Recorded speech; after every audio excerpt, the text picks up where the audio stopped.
Oh boy, do I love low budget horror movies, and I like it especially when it's imbued with sensibilities that I have myself regarding films. As a physical media fan, as a movie fan, as an exploitation fan, A Little More Flesh gave me almost everything that I was looking for in a movie, and I didn't even know it was what I wanted. It has this wonderful conceit where it is basically about a notorious film from the late 70s, God's Lonely Woman, and we have the director, Stanley giving a commentary for it. He's in a booth, we never see him, we just hear his voice as he's talking over this film. And we know that there's something not quite right about it. He alludes to at the start, the final 30 minutes of the movie, where something goes wrong or notorious is the reason the movie is so infamous. And we get him kind of just explaining his choices, what he was trying to do throughout the movie. And as we get this story from Stanley, we get this idea of this man who is a little bit stuck up his own backside. He is a little bit pretentious. He is trying to copy and mimic far greater filmmakers than himself. He feels that he has influenced filmmakers because of this movie that is a forgotten, infamous piece of, should I say, entertainment. And we get this idea throughout the movie that builds the character of the actress who we only see in the movie, or little behind the scenes elements. We get more of a voice of Stanley. We get the idea of him, his misunderstanding of situations, his misogynistic nature, his manipulative nature, his horrible persona where he doesn't even realise what a terrible human being he is. And it's really wonderful. It's framed like an exploitation piece. We get this idea of the movie, God's Lonely Woman, as it's been filmed as something that's more highbrow, more arty than it actually is. The director feels that this is going to be a far grander movie than it is. In reality, it's probably just a schlocky piece of exploitation cinema from the late 70s.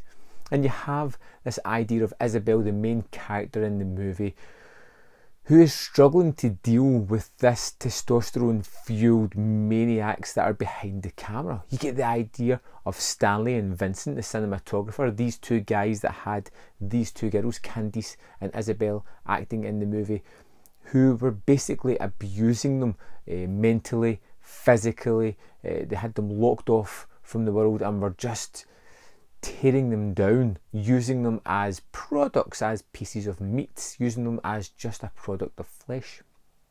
And you see throughout some of the movie and throughout some of the interspersed behind the scenes footage that Isabel is a fractured human being. She's beaten and pushed and corroded and worn down to basically someone that's just a mess because of this toxic masculinity that is pushing down on her.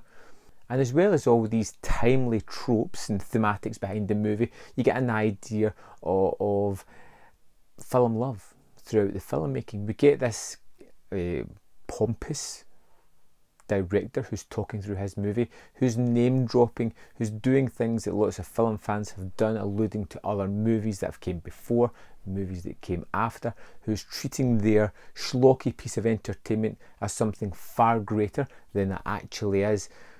But it's the moment that the movie really grabs hold of you, and you don't even realise it throughout the movie. You're paying attention, you're listening to Stanley, you're watching the movie unfold in front of your eyes without any of the dialogue, just the visual elements of it, which are all very stylised and very interesting to see and very of that time. But it draws you in. You quickly become on Isabel's side as you see some of the atrocious things happen to her throughout the movie, and you realise what a destructive personality Stanley really is. And it's interspersed with a little bit of a mystery as well. You don't know what's coming. You don't know how things are going to play out.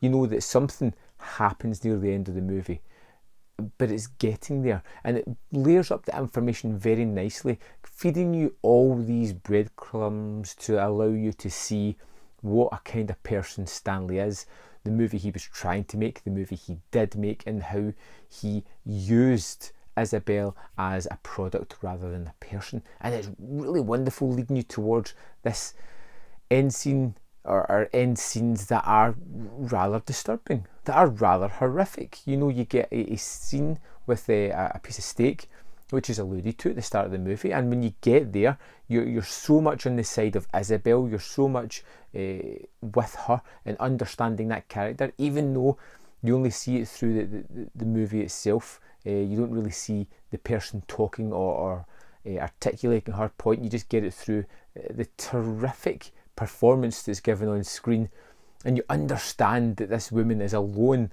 and amongst this toxic masculinity. And it's this scene, particularly with the steak, that things really start to get really super disturbing, where you're watching and you don't want to see what's happening, and it makes you really squirm in your seat without showing you anything overly horrific. It's just super disturbing to see someone so demoralised and picked upon and just bullied like the way this actress is.